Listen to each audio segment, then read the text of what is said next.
El hombre no es solo hombre, y la bestia no es solo bestia. Donde termina la piel humana, empieza el secreto.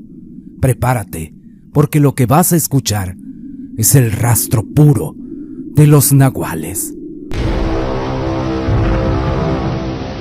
Relato Sarlov.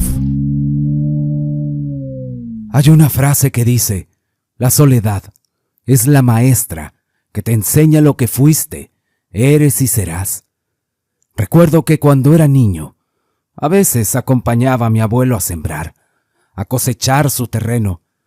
Cada que podía, disfrutaba mucho de su compañía, pues siempre tenía algo que enseñarme.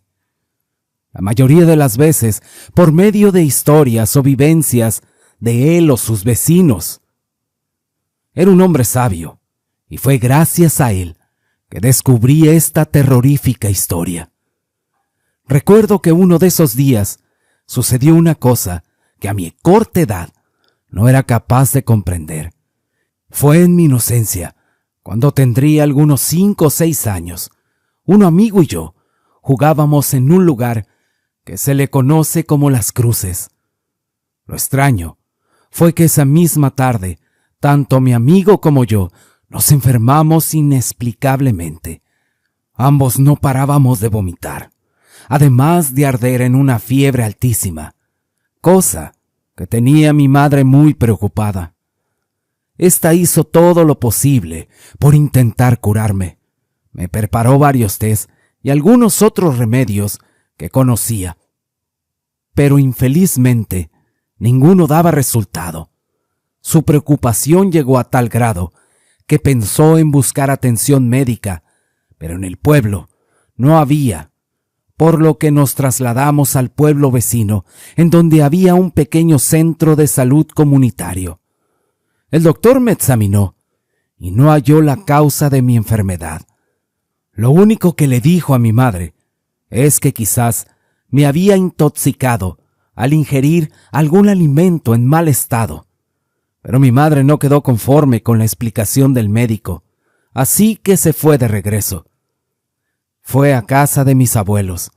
Mi abuelita preguntó qué había hecho antes de llegar a la casa, que si había comido algo. Yo le dije que lo único que recordaba era que mi amigo Félix y yo habíamos estado jugando cerca de Las Cruces. Mi abuela de inmediato buscó un manojo con ruda y algunas otras hierbas y comenzó a barrerme poco a poco. Lo hizo de una manera muy extraña. Yo comencé a mejorar notoriamente. Yo era muy pequeño para comprender lo que había ocurrido. Además, que no pude haberme sugestionado, pues era solo un niño. Ya después que yo era más grande, iba acompañando a mi abuelo rumbo a su parcela. Y de momento me vino ese recuerdo a la mente. Al caminar cerca de Las Cruces, tímidamente le pregunté a mi abuelo si él sabía por qué se llamaba así ese lugar. Él detuvo su andar y sosteniéndose con su bastón me dijo: hace algunos años aquí sucedió una tragedia, pues unos primos se acabaron en este lugar por una mujer, de la cual estaban enamorados. Desde que eran pequeños ambos eran muy competitivos entre sí, aunque nacieran en cunas diferentes, pues uno vivía en la finca, en una casona, mientras el otro creció arriando ganado. Recuerdo que siempre se disputaban el amor de alguna jovencita muy bonita, de esas que venían de familia con dinero. Esto había despertado problemas entre los primos, y más aún, porque la joven siempre prefirió al joven humilde. La tragedia sucedió así. Eran las fiestas patronales de Santa Cecilia, y la gente cuenta que se oían las campanas y los cohetes llamando a misa, pues la procesión con la imagen de Santa Cecilia iba casi llegando a la parroquia. Y ya cerca, a esa parcela, una pareja se encontraban abrazados, muy cariñosos.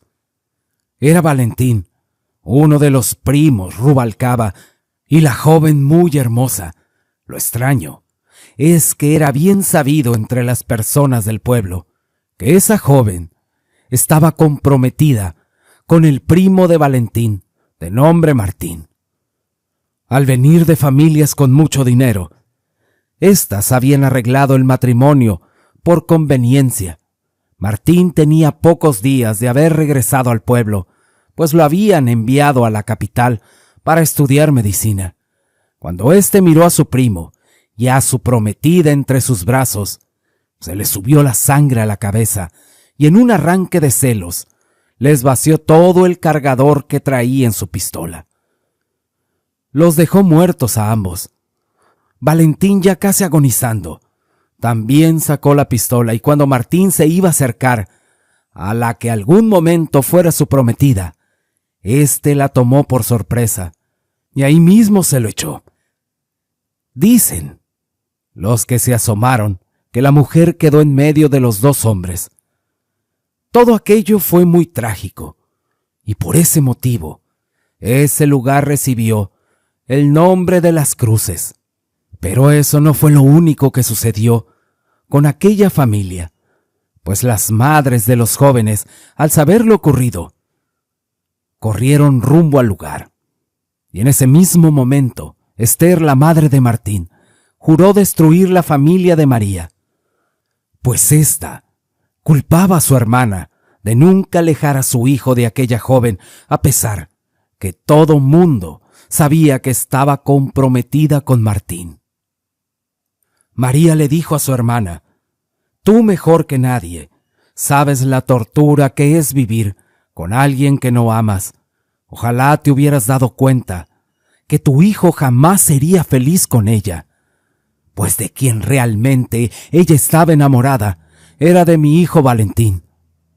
Yo le pregunté a mi abuelo qué había ocurrido con el resto de la familia, aquella familia Rubalcaba. Mi abuelo levantó la mirada, vio hacia el horizonte y me dijo: «Hay veces que tus peores enemigos llevan tu misma sangre». Pues después de un tiempo, y luego de enterrar a sus difuntos, en la casa de Esther se reunió con los padres de la joven fallecida. Les dijo que nada de eso hubiera acontecido si el muerto de hambre de su sobrino no se hubiera interpuesto en la relación con su hijo. Todos estaban muy tristes y llenos de consternación, pero a la vez estaban con deseos grandes de vengarse de la familia de Valentín. Esther se dio cuenta de su relación y les dijo que ella se encargaría de vengarse, fuese el precio que fuese, por lo que desde ese día comenzó con su tarea de hostigar a la familia de su hermana. Estos, al dedicarse a la cría de ganado y venta de caballos, fueron atacados varias noches en sus corrales, perdiendo un gran número de sus animales. María hablaba con su esposo y decía: estos estaban seguros que quien estaba detrás de todo eso era su hermana Esther, y le decía que dejara las cosas por la paz, que no buscara venganza, que finalmente eran familia, que ya bastante había sido la pérdida de su hijo y que no quería perder a nadie más. Pero Esther deseaba terminar con toda su familia, por lo que una noche envió a algunos hombres que se internaron dentro de la propiedad de su hermana. Cuando el esposo de María Luisa escuchó ruidos, este se levantó alistando su arma, lanzó algunos disparos al aire, pero fue abatido por los hombres de Esther, quienes cobardemente terminaron con su vida. Cuando María se dio cuenta, todo su mundo se le vino abajo. Ahora solo era ella y su pequeña hija. Su hermana había cruzado la línea, aunque ella siempre trató de evitarla. María sufrió el dolor al perder a su compañero de vida, y después de velarlo, llegó el momento de enterrar a su esposo.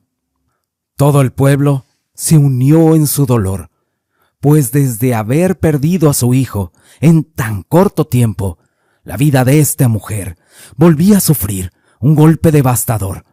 Pero algo extraño sucedió, pues cuando marchaban rumbo al cementerio, hubo alguien que llegó. Este se acercó a María, y se trataba de Jacinto, el hermano de su esposo. Ella sabía lo unido que siempre habían sido. Cuando ambos se vieron a los ojos, se fundieron en un abrazo y un gran sollozo. Jacinto le preguntó a María que si qué había pasado con su hermano y con su sobrino, que él había llegado en cuanto pudo y que él estaba ahí para apoyarle en cualquier cosa que ella necesitara. Luego de despedir a la gente, ambos conversaron. María Luisa estaba devastada y ya no sabía qué hacer, pues corría el riesgo de perder la vida, y no solo ella, más aún su pequeña hija, que ahora era lo único que ella tenía. Su cuñado se quedó mirando sin decir nada, pero en un momento sus miradas se cruzaron y María Luisa se quebró. Le dijo todo lo que había pasado. Ella le dijo a Jacinto todo lo que su hermana había hecho al culparla de la muerte de su hijo, que ella sabía que su hermana no se detendría con nada hasta terminar con ellas. Jacinto le dijo en aquel momento: no te preocupes, cuñada. Yo te prometo que no te va a pasar nada a ti ni a mi sobrina. María Luisa sabía que había cosas en el pasado de Jacinto que lo volvían un hombre muy peligroso. Mientras tanto, en la casa de Esther, ésta planeaba darle la estocada final a su hermana, pero deseaba que sufriera, y la manera como lo pensaba realizar era secuestrar a su sobrina. Así dispuso algunos hombres que había encontrado para ese fin, sin imaginarse la sorpresa que le esperaría. María Luisa se encontraba en su hogar en una tarde lluviosa, y ya cerca de las 8 de la noche empezó a escuchar ruidos extraños. Venían de alrededor de su casa, eran ruidos similares a los que escuchó en aquel día donde su esposo perdió la vida. Eran varios hombres, pues escuchaban varias pisadas, como rodeando su casa, y fue en ese momento cuando una figura entre las sombras amenazaba con atacar a aquellos hombres. Se escucharon muchos disparos, pero lo que más se escuchó en aquella noche fueron los gritos llenos de desesperación de aquellos hombres que clamaban por misericordia.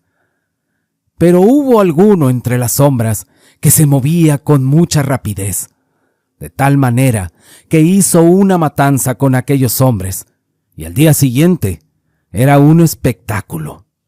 María salió para ver lo que había pasado.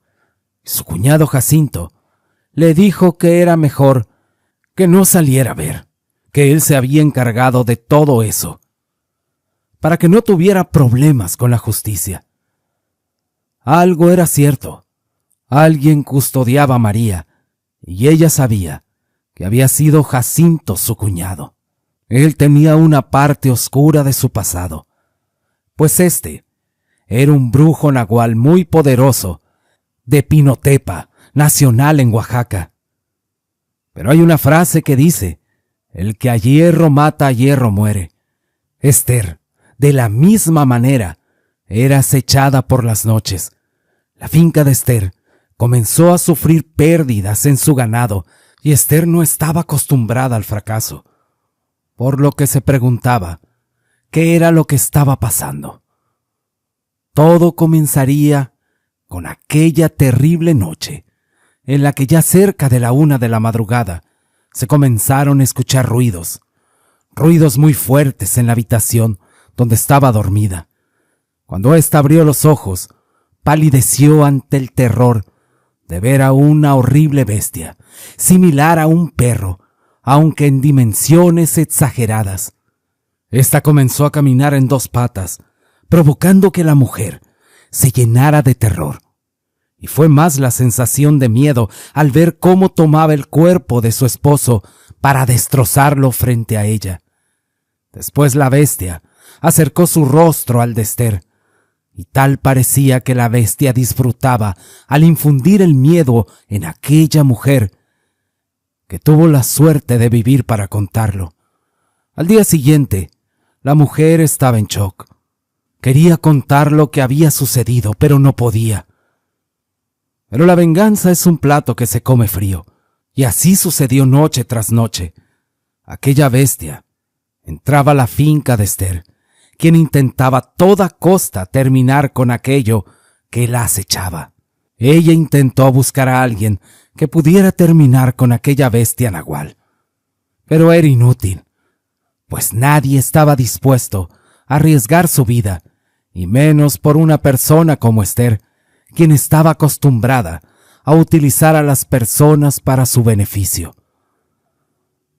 María, por su parte, en más de una ocasión, pensó pedirle a su cuñado Jacinto que parara, pero luego recordaba todo lo que había pasado, y le pidió a Jacinto algo para consumar su venganza, y era que le arrebatara a su hijo pequeño, que eso sería el peor castigo para Esther. Y así sucedió. Tiempo después, en la casa de Esther, un horrible llanto se escuchó. Era un llanto lastimero, un llanto de mucho dolor.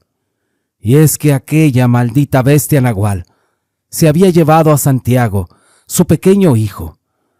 Ella solamente vio una sombra, mientras el grito desesperado del pequeño se comenzó a alejar. Y fue así como terminó Esther, quien luego de algún tiempo terminó en una institución mental, donde la trataban porque decían que alucinaba.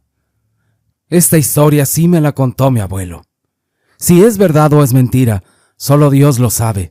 Lo cierto es que la justicia tiene muchas caras, y una de ellas es la del nahual, el nahual de Pinotepa, nacional de Oaxaca.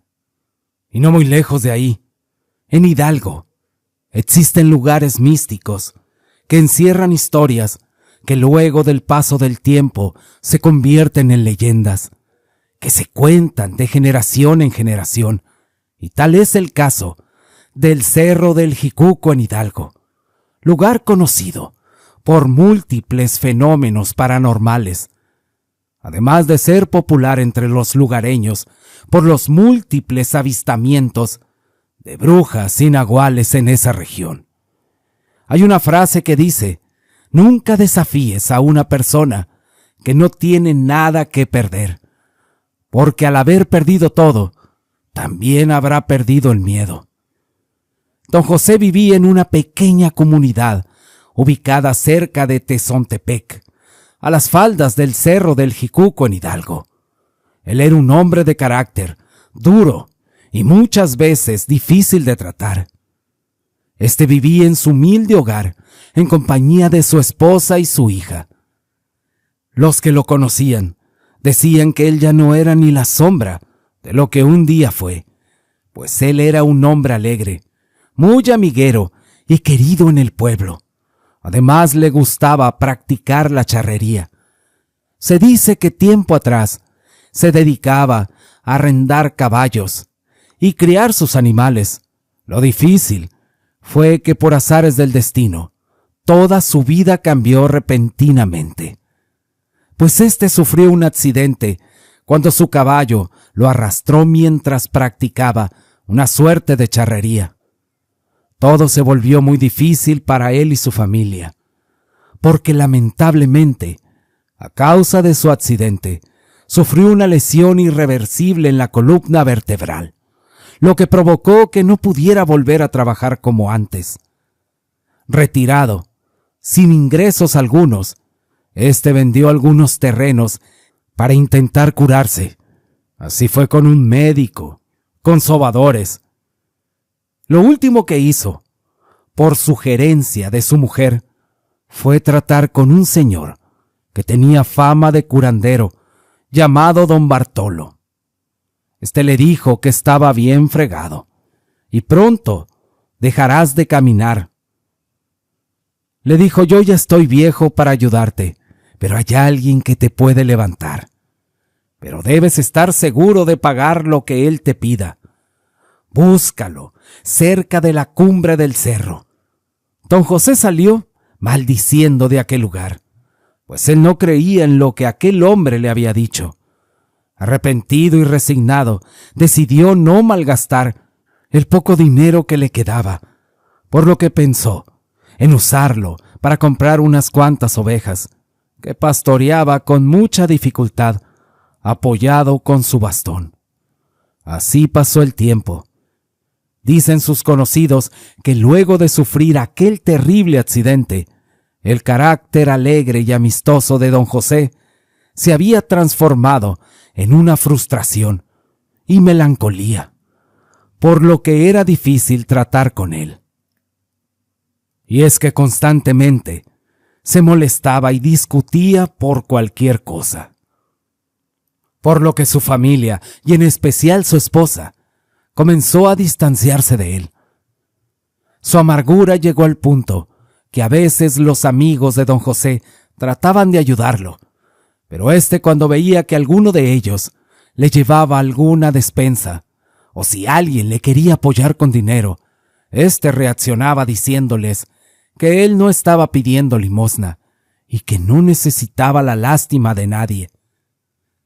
Todo eso provocó que luego de algunos años, su mujer, cansada de las carencias y los malos tratos que don José le daba, decidió abandonarlo. De la misma manera, su hija de nombre Antonia, quien, cansada del maltrato de su padre, se iba a fugar al pueblo vecino con un hombre mucho mayor que ella, quien se llamaba Aurelio, quien había sabido aprovecharse de las circunstancias para convencer a la joven, pues esta era algo bonita. Por otro lado, de aquel hombre se sabía que era muy conflictivo. Además tenía fama de malviviente, pues nunca trabajaba y siempre andaba derrochando dinero en las cantinas. Don José, sabiendo el tipo de hombre que era, trató de persuadir a su hija para que no se fuera. De hecho, el día que ésta se marchó, tuvo una fuerte discusión con aquel hombre, quien le dijo a don José: «Tu hija ya tomó su decisión, así que por tu bien no te metas, viejo». Don José trató de interponerse, empujando al hombre, golpeándolo con su bastón, y de no ser por la intervención de su hija, aquel hombre habría golpeado a don José. Así se marchó, mientras lo amenazaba diciéndole: «Maldito viejo, esto lo vas a pagar caro, ya lo verás». Pero la joven estaba decidida, pues no quería tener trato con su padre. Así se marchó del hogar de don José.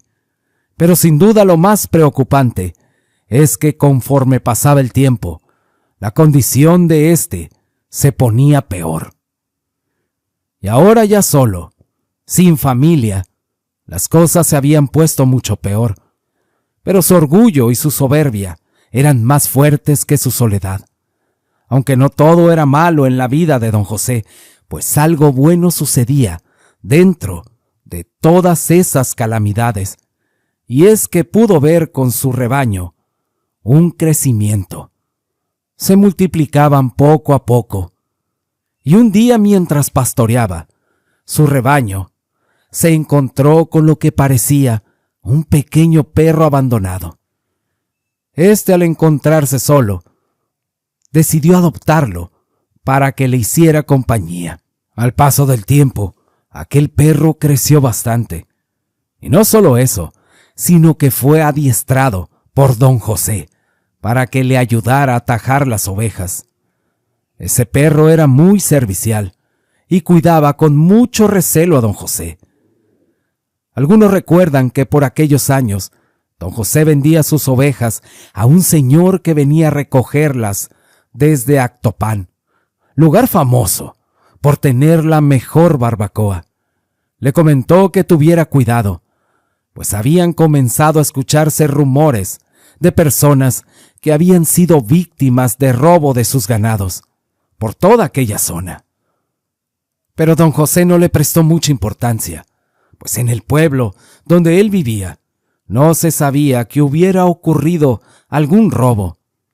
Pero un mes después, uno de sus vecinos de nombre Carmelo fue víctima de los ladrones.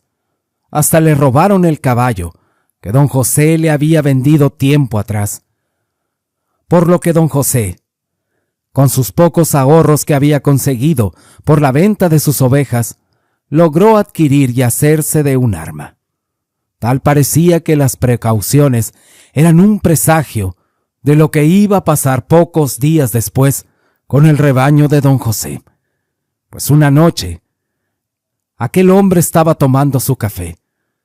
De momento su perro comenzó a ladrar desesperadamente.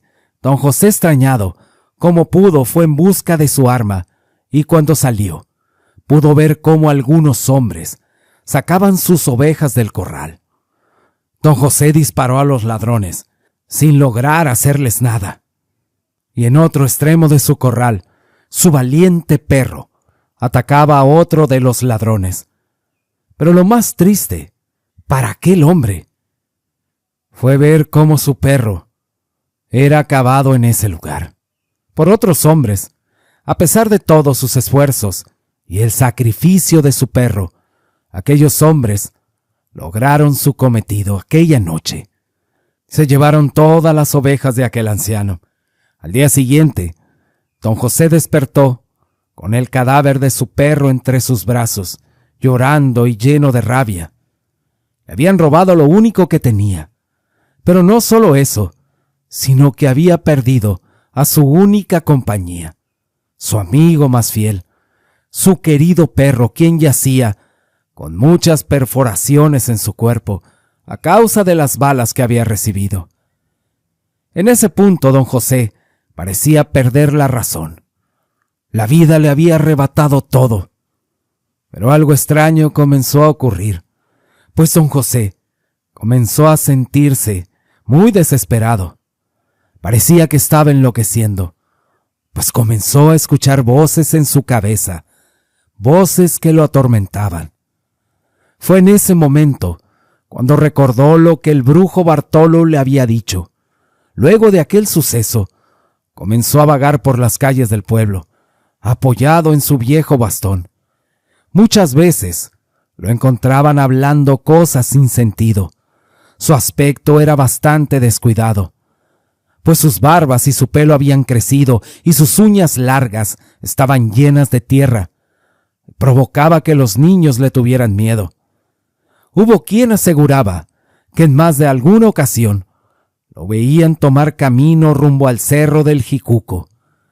Así pasaron los meses, en los que no se supo nada ya de don José. Mientras tanto, en los alrededores, los atracos y robo de ganado estaban a la orden del día. La gente estaba tan molesta, pues acudieron a las autoridades, pero estos no resolvieron nada.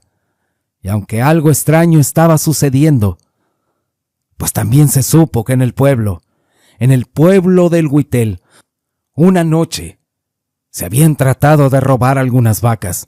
El dueño de los animales, al darse cuenta, había tratado de echarles bala. Los hombres decían que en lo oscuro de la noche solo se pudo ver algo como un enorme perro que había atacado a los maleantes. Al otro día, lo que descubrieron los vecinos fue a 2 hombres despedazados. Todo eso causó mucho revuelo en los pueblos.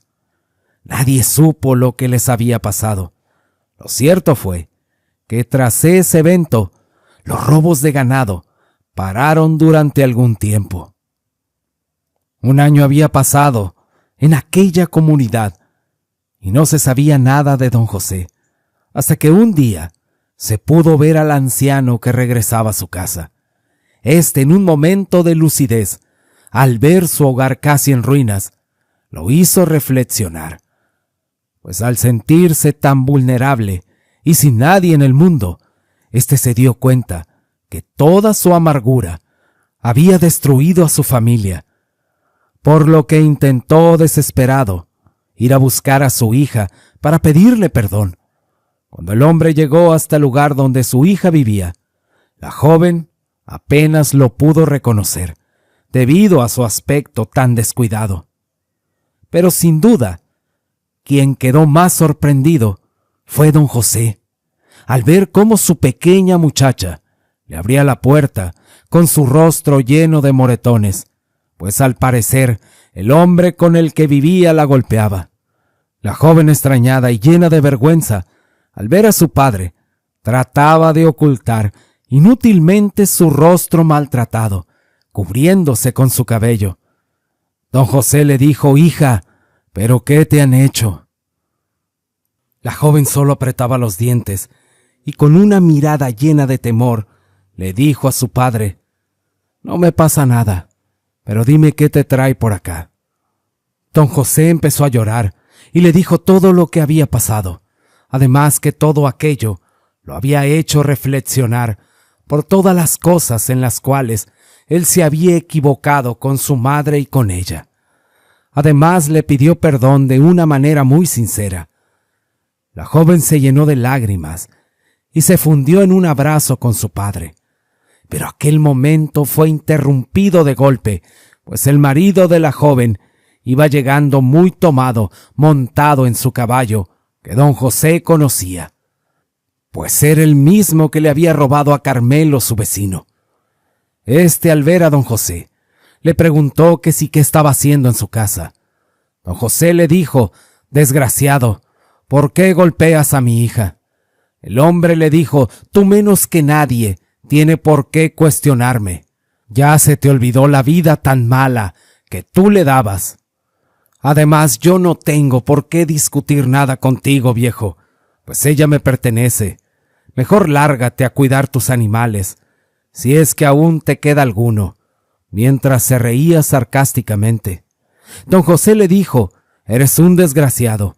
Eres tú quien está detrás de todos los robos». Mientras lloraba de rabia, Aurelio seguía burlándose y le dijo a su mujer: «Mejor dile a ese viejo que se largue, o verás cómo te va a ir». La joven, quien se veía asustada, no le quedó más remedio que pedirle a don José que se retirara y que nunca más la fuera a buscar. Don José le dijo: «No te preocupes, hija, ya verás que pronto no tendrás que preocuparte más». Así se fue de aquel lugar.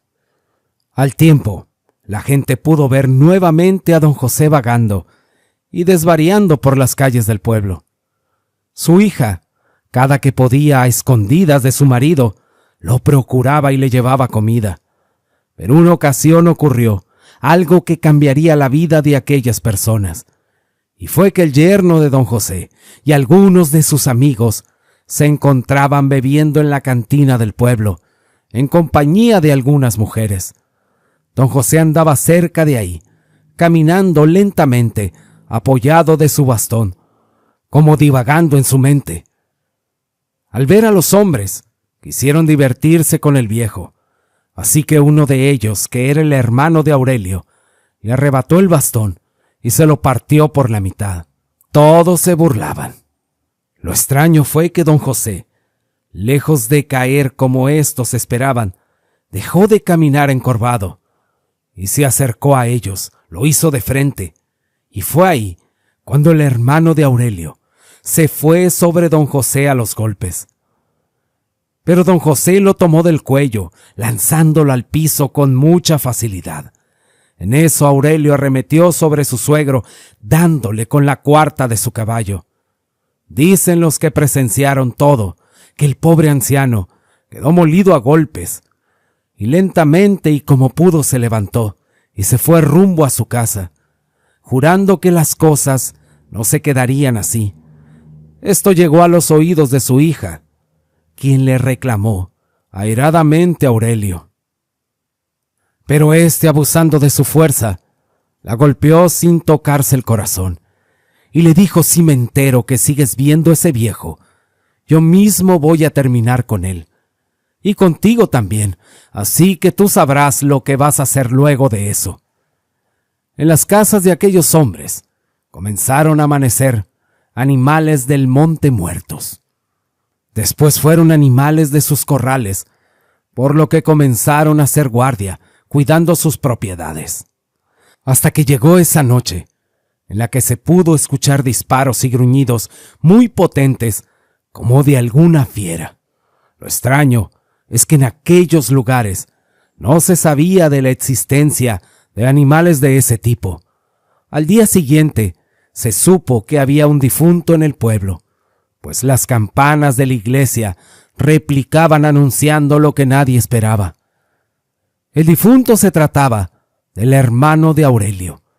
Este había tenido una muerte repentina y brutal, pues lo habían encontrado cerca de su casa, con las vísceras de fuera, como si algún animal lo hubiera comido todo por dentro. Pero lo más horrible, sin duda alguna, era la marca de expresión de terror que había en su mirada. Todo eso alarmó a toda la comunidad, que no sabía a lo que se enfrentaba. Algunos de los más ancianos decían que quizás algo siniestro había descendido del cerro del Jicuco, pues se contaba entre la gente que tenía muchos años que había ocurrido algo similar, pero que nada era comparado con la ferocidad de la bestia que había acabado con la vida de aquellos hombres. Esos días Aurelio bebía demasiado, pues la tristeza lo tenía muy mal, ya que era muy unido con su hermano. Así que en compañía de sus amigos decidieron cazar y exterminar aquello que había terminado con la vida de su hermano. Así pasaron algunas noches en las que los hombres montaban guardia alrededor de sus hogares, pero inexplicablemente no conseguían ver nada. Lo único cierto, que al día siguiente volvían a encontrar sus animales muertos. Era como si algo maligno acechara a los alrededores. Así continuaron noche tras noche, hasta que nuevamente una de las casas de aquellos hombres fue atacada. Pero en esa ocasión, el hombre como pudo disparó a una criatura parecida a un perro, pero de tamaño más grande. Por el reflejo de la luna, se pudo dar cuenta de su pelaje. Tenía un hocico grotesco que se movía con mucha velocidad. Ya casi estaba amaneciendo, y la luz de la luna permitía seguir un rastro de sangre. A medida que avanzaban, aquel hombre se pudo dar cuenta que la sangre que perdía aquel animal era mucha. El rastro iba rumbo a las faldas del cerro del Jicuco. Aquel hombre intentó una y mil maneras de encontrar a aquel animal, pero todos sus intentos fueron inútiles, puesto que su caballo, muy nervioso, se paraba en sus patas traseras, como asustado, y por más que el hombre lo tuvo que golpear, el caballo se resistió hasta que lo derribó, huyendo con rumbo al pueblo. A aquel hombre no le quedó otra que regresarse caminando. Ya por la mañana fue a contarle todo a Aurelio. Acordaron que ya con la luz del día irían a buscar el cadáver de aquella bestia que aquel hombre había conseguido balear la noche anterior. Aurelio tenía deseos de venganza, y más al saber que aquella bestia estaba herida, por lo tanto sería más fácil de cazar si seguía con vida. Así que le dijo a los demás hombres: preparen todo, que de ese cerro no bajaremos hasta que encontremos aquel animal. Así los hombres prepararon algunas cosas y se fueron a caballo rumbo al cerro. Y mientras tanto, cerca de la casa de Aurelio, Antonia, la hija de don José, salió de su casa apresuradamente, pues alguien había tocado con mucha fuerza la puerta. Cuando ésta abrió, pudo ver el cuerpo de su padre tirado con una fuerte hemorragia que tenía en una de sus piernas. Esta gritó de la impresión. Don José trataba de calmarla y le preguntó por Aurelio. Esta le dijo que su esposo y algunos hombres se habían marchado rumbo al cerro, pues planeaban ir de cacería.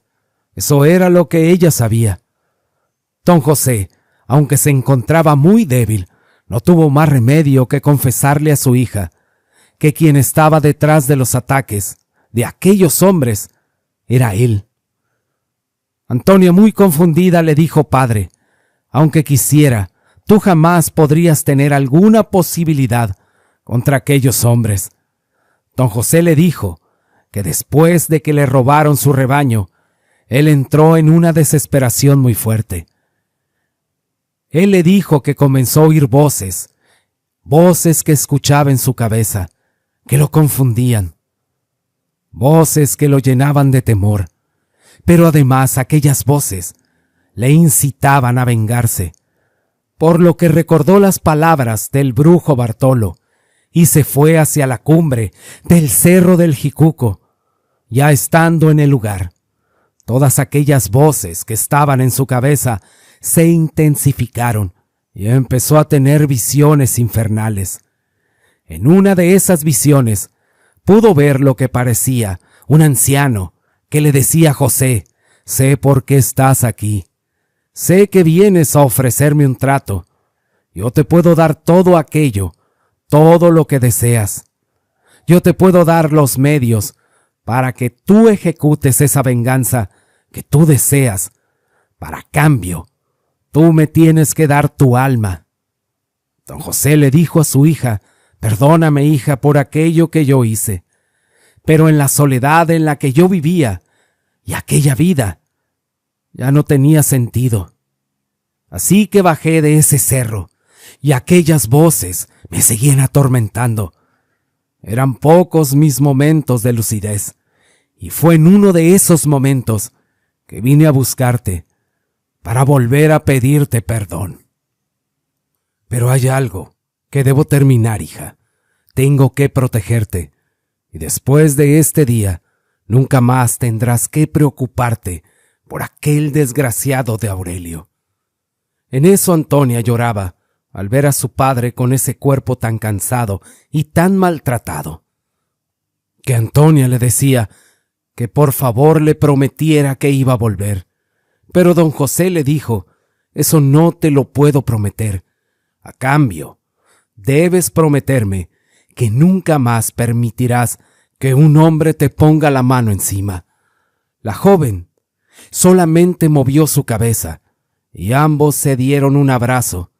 Después de eso, José le pidió a Antonia que le ayudara, poniéndole un torniquete en la pierna. Como pudo lo hizo, y al terminar don José se marchó en silencio a cumplir su venganza. Mientras tanto, ya en el cerro, Aurelio y los hombres trataban inútilmente de seguir el rastro de aquel hombre. Los caballos estaban cansados, por lo que decidieron descansar un momento y hacer una fogata, pues la noche ya estaba cerca, y todos aquellos hombres estaban fuertemente armados, pero lo que no sabían es que estaban siendo acechados. Cuando iban a dormir, los hombres de ellos montaron guardia, pero pronto descubrirían que ir a aquel maldito lugar había sido el peor error de toda su vida, pues aquella bestia los emboscó, terminando con ellos de una manera espantosa. Todo aquello provocó escándalo. Aurelio y el hombre que restaba se levantaron rápidamente, echando mano de sus armas. Se pusieron alerta. Pronto Aurelio le hizo señas al otro porque le parecía escuchar sonidos cerca de un claro. El hombre temblaba con cada paso que daba. Sentía que sus piernas desfallecían. En un momento lanzó disparos, creyendo haber visto algo que se había movido.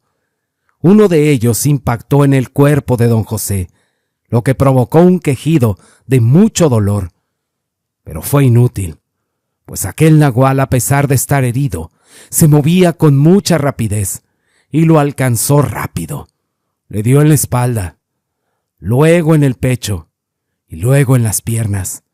Para ese momento, Aurelio temblaba tirado en el suelo, lleno de terror. Disparaba sin control. Lo hacía hacia todas partes, pero su mente ya no pensaba con claridad.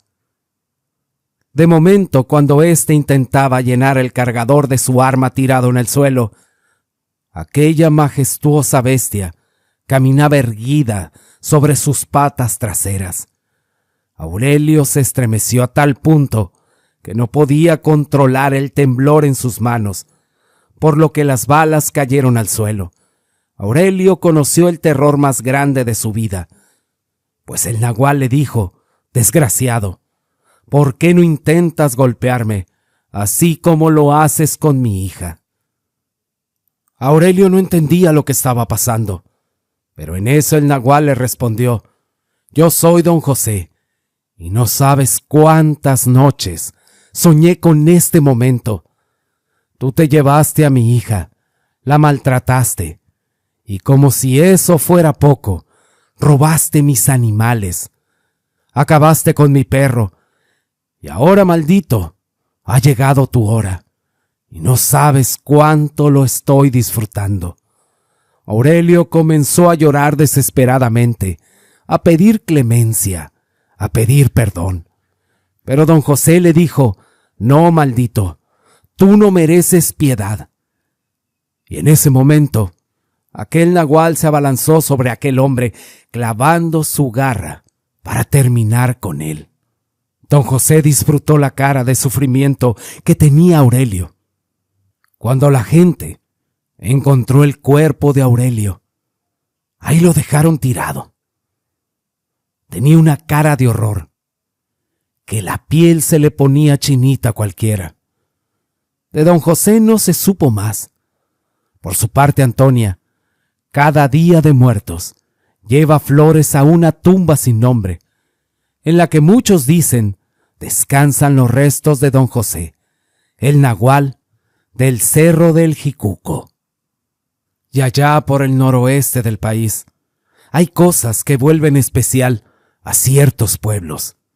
Y es precisamente en uno de esos pueblos donde se desarrollaron los eventos que intentaré narrar a continuación.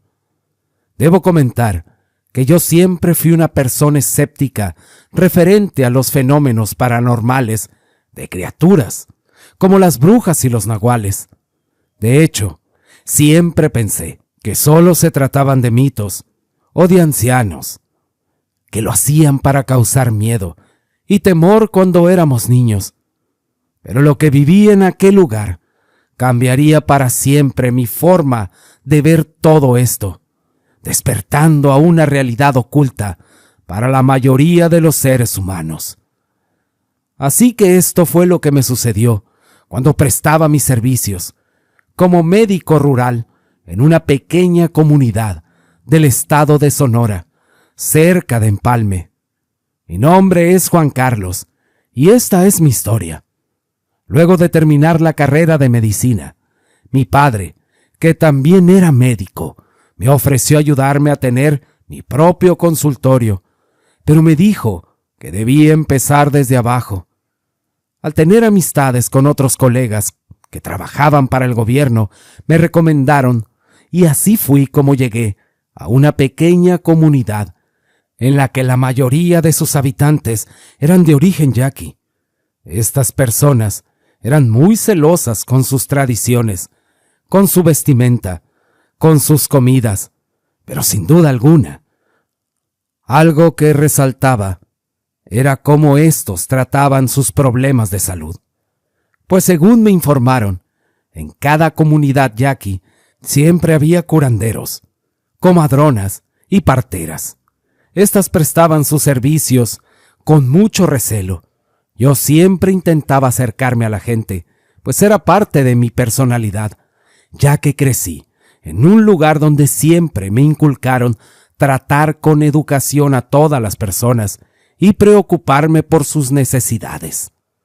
Fue así como uno de esos días llegué a instalarme en un humilde hogar de una familia muy hospitalaria.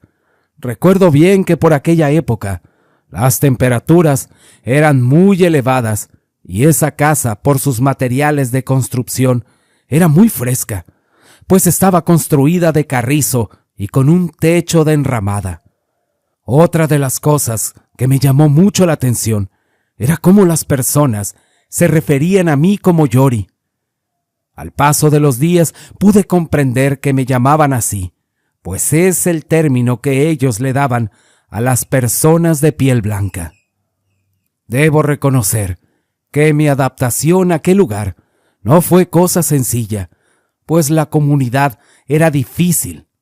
Además que era complicado hallar víveres y suministros médicos que ocupaban ese improvisado centro de salud, donde recibía mis escasos pacientes. Pero sin duda, lo que casi me hacía desistir eran las pocas personas que me permitían acercarme para conversar. Entre ellos la familia que me abrió las puertas de su hogar, quienes tenían un niño que era muy amable y respetuoso, además de ser muy disciplinado, pues según me pude enterar que en un futuro él tendría el honor de representar la tan conocida danza del venado.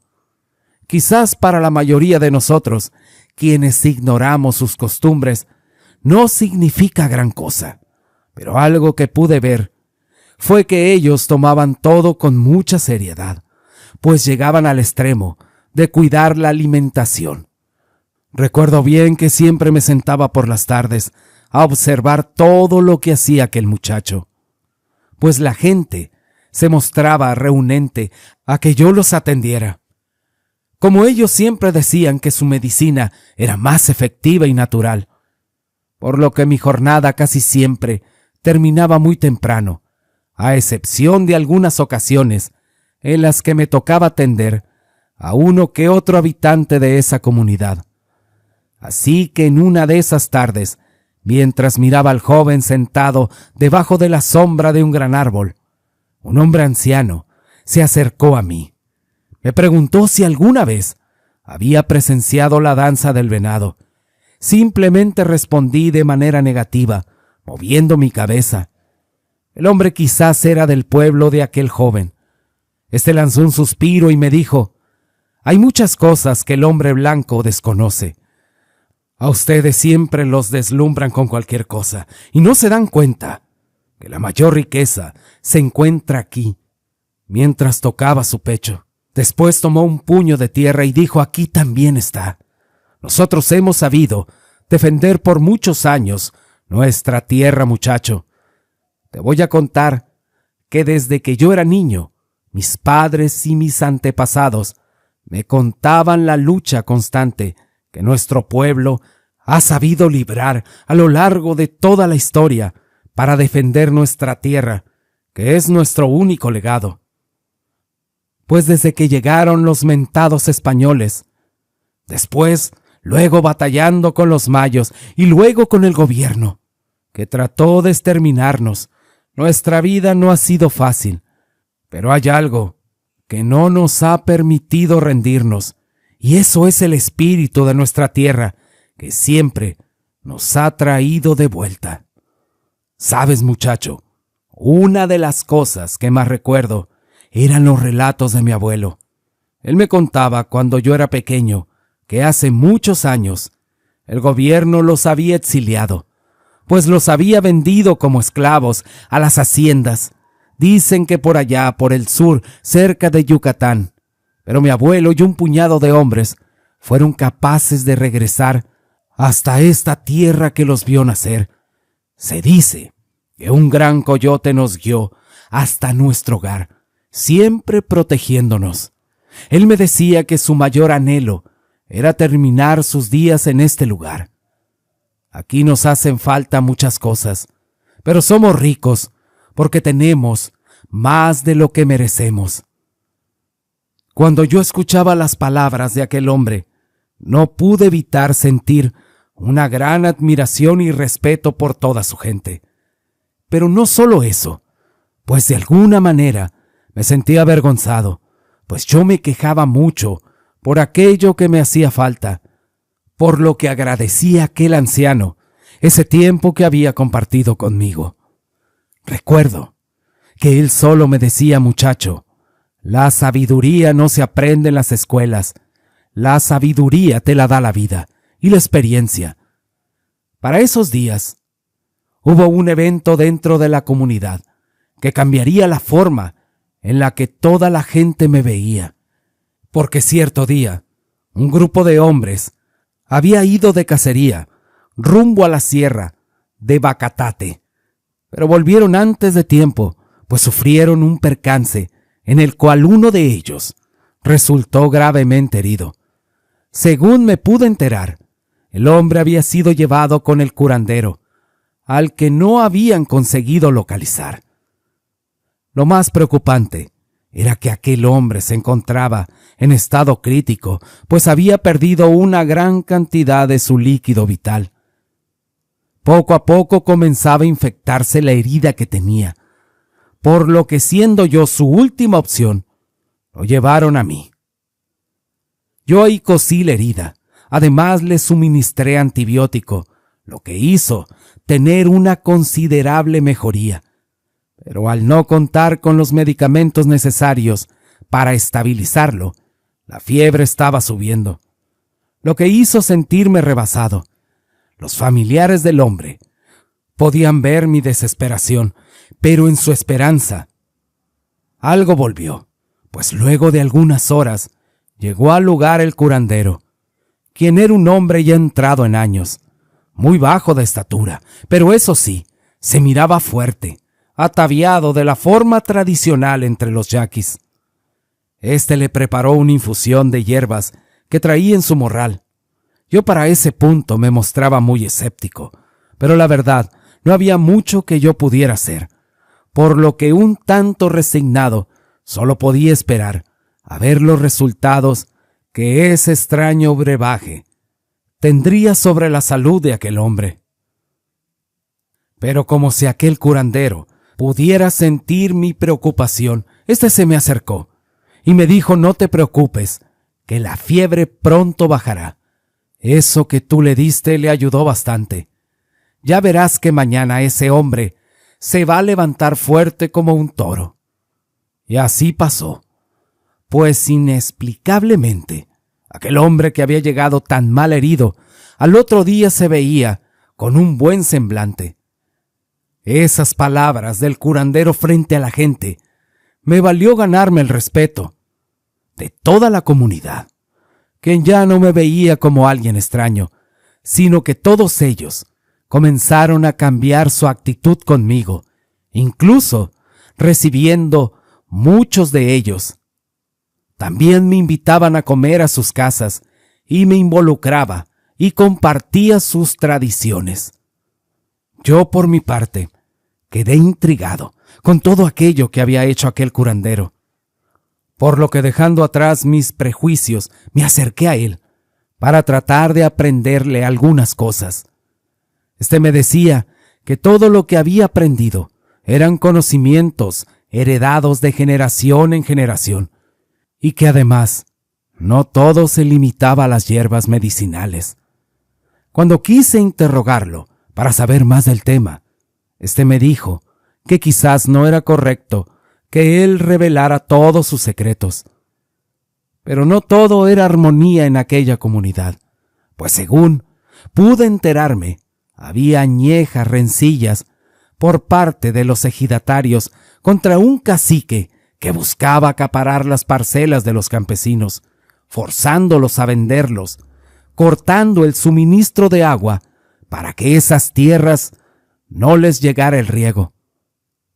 Este hombre no era originario de aquella región. Por el contrario, se había hecho de una enorme extensión de tierra, pues por aquellos años el gobierno había expropiado aquellas tierras, dándoselas a ese hombre de nombre Sisto. De hecho, yo mismo fui testigo de un fuerte encontronazo que tuvo la gente de este hombre en contra de algunas familias, a las que éste sacó sin tocarse el corazón, a punta de pistola. Así transcurría la vida en aquella comunidad. Pero en cierta ocasión, Valente, el hombre que había resultado herido, al cual en parte yo había curado, me invitó a su casa a comer. Él era un hombre muy hospitalario, aunque humilde. Buscaba ofrecerme algo que me complaciera. Este vivía en compañía de su esposa y 3 de sus hijos, 2 varones y una joven muy bonita que era casi de mi edad. Debo confesar que desde que la vi quedé flechado. Pero esos hermosos ojos negros que acentuaban ese bello rostro con rasgos indígenas, la joven era verdaderamente hermosa, con un cabello de color negro intenso que le llegaba hasta la cintura. Así que desde que nos vimos, nuestras miradas se cruzaron y quedamos cautivados el uno del otro. Valente me contaba lo difícil que era llevar el alimento a su mesa, pues sus parcelas, al ser de riego muchas veces, no les daban agua, además de haber adquirido una deuda con el viejo Sisto, por lo que generalmente iba de cacería rumbo a la sierra, donde muchas veces regresaba con jabalíes o venados, y me dijo que si yo quería, un día de esos, podría acompañarlo. Yo sin pensarlo lo acepté, pues sabía que esto me daría la oportunidad de estar cerca de Estela. Ya casi al salir, cuando me estaba despidiendo, pude ser testigo de una lamentable escena, y fue el ver cómo los hombres de Sisto llegaban a cobrarle al pobre Valente. Este les pedía un poco más de tiempo, argumentando que sus cosechas no habían sido buenas ese año, pero los hombres tal parecía no importarles, pues lo sentenciaron diciéndole que era mejor que lo pagara, porque de otra manera ellos se quedarían con sus parcelas. Esto llenó de angustia a Valente y a su familia. Yo no sabía qué decir, solamente guardé silencio y me fui. Luego de una semana, Estela llegó a visitarme. Fue al consultorio. Su voz era tan dulce. Así comenzamos una hermosa amistad. Los días pasaban, y en otra ocasión pude ver a Estela con un semblante bastante triste. Al cuestionarle qué era lo que le pasaba, ella me decía que el viejo Sisto les quitaría las parcelas y que su padre no sabía qué hacer, pues la noche anterior él y sus hermanos habían tenido una fuerte discusión con Sisto y sus hombres. Yo la verdad me sentía impotente, pues yo quería ayudar a Estela y a su familia, pero no sabía cómo. Recuerdo que solamente tomé su mano y le dije que podía contar conmigo para ese punto. A pesar de que yo era muy tímido, había podido pedirle que fuera mi novia. Ella había aceptado, por lo que en medio de su tristeza recibía un poco de felicidad. Mientras todo esto pasaba, yo seguía visitando a Jerónimo, que era el nombre del curandero del pueblo. Habíamos llegado a tal grado de confianza que ya me había mostrado muchas cosas que desafiaban todos los conocimientos aprendidos en la escuela. Yo lo miraba lleno de admiración y respeto. Él me decía que ese había sido el legado de sus ancestros, que quizás algún día sabría todos sus secretos.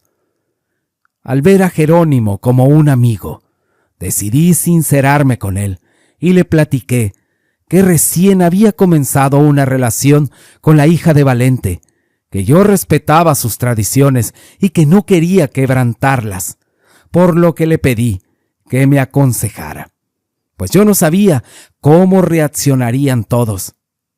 Jerónimo me dijo que lo mejor era decir la verdad, decirlo en cuanto antes, para que supieran mis intenciones, y así sería mucho mejor. Por lo que esa misma tarde me dispuse a ir rumbo a la casa de Estela para platicar con Valente y su familia.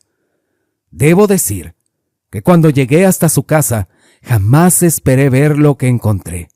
Allí estaba el viejo Sisto, y con sus hombres discutiendo de una manera muy airada y muy amenazante con Valente y su familia. Sisto le decía que le tenía que pagar todo lo que debía y que si no, tendría que abandonar sus propiedades. Valente, por su parte, decía que era lo único que ellos tenían y que no tendría ningún lugar a donde ir. Pero el viejo Sisto era un hombre astuto y le dijo a Valente: hay una manera que yo te pueda dar más tiempo y quizás perdonarte la deuda, pero no sé si estés dispuesto a darme lo que yo te pido. Mientras señalaba a mi amada Estela. Valente era un hombre humilde, pero también era un hombre de respeto, y le dijo: ¿cómo te atreves, desgraciado? Yo jamás entregaría a mi hija a un hombre como tú. En ese momento, Yo llegué, y la sangre ya se me había subido a la cabeza, y le dije, esta gente no está sola. Sisto me respondió, ¿y tú qué piensas hacer al respecto, mocoso? En eso las palabras se convirtieron en golpes. Después de los golpes pude escuchar algunas detonaciones y un dolor indescriptible, pues una de esas balas había impactado cerca de mi hombro izquierdo. Después de eso, todo empezó a ponerse borroso y oscuro. Lo siguiente que recuerdo fue haber despertado en la choza de mi amigo Jerónimo, con una fiebre altísima, pues estaba bañado en sudor. Jerónimo hervía algo en un fogón que tenía cerca del petate donde estaba acostado. Luego de eso, me dijo, mira muchacho, mira nomás cómo te dejaron esos desgraciados. Pero a mí poco me importaba mi agravado estado de salud, pues lo primero que hice fue preguntar por mi Estela y su familia. Jerónimo me dijo, Valente está muy malherido, señalándolo en un rincón, donde yacía mi suegro como inerte. Pero a los muchachos, esos desgraciados acabaron con ellos. En ese momento sentí que el alma se me salía. Estaba preguntando y gritando, lleno de desesperación por Estela. Jerónimo me dijo que Sisto y sus hombres se la habían llevado. Por lo que Jerónimo, al ver el estado del shock en el que yo me encontraba, me dio una hierba que masticara para calmarme. Pero lo que provocó fue que al instante cayera presa de un sueño que me había dominado por completo. Luego de eso, volví a abrir mis ojos y mis heridas se veían como si hubieran sido cauterizadas. Me sentía muy débil, tenía hambre y también sed, por lo que al intentar pararme, caí de golpe. Era como si fuera parte de un sueño. Recordaba lo que Jerónimo me dijo cuando había despertado. Así que como pude, busqué el cuerpo de Valente para saber si aún se encontraba en aquel lugar. A como pude salí, solo para darme cuenta que Valente estaba sentado afuera, bajo un gran árbol. Cuando lo vi le pregunté por lo que había ocurrido. Él me dijo que los hombres habían terminado con sus hijos, pero que además se habían llevado a su hija Estela con ellos. En ese momento, y a pesar de las circunstancias, decidí sincerarme con Valente respecto a su hija. Él solo se rió y me dijo, muchacho, ¿tú crees que yo no me había dado cuenta? Los viejos sabemos muchas cosas que ustedes los jóvenes tratan de ocultarnos, pero ahora lo importante es recuperarla, sana y salva. Por lo que me preguntó si quería acompañarlo para intentar rescatar a Estela. Yo sin pensarlo acepté, y nos encaminamos rumbo a la casa de Valente. Cuando llegamos el lugar estaba abandonado. No volvimos a ver a la esposa de Valente, lo que aumentó nuestra preocupación, por lo que éste decidió ir a casa de uno de sus hermanos para conseguir algo para buscar a ese desgraciado de Sisto.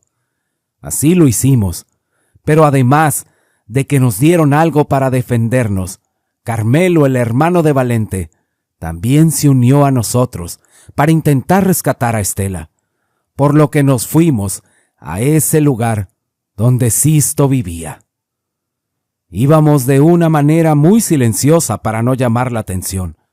El sol ya se estaba ocultando, y en medio de esos sonidos nocturnos, íbamos todos en sigilo para no llamar la atención. Al llegar recuerdo que brincamos una barda que daba acceso a la casa, pero pronto fuimos sorprendidos por dos hombres que nos amagaron por la espalda. Al darse cuenta de nuestra presencia, Sisto salió a recibirnos y nos dijo que a él nadie lo amenazaba en su propia casa.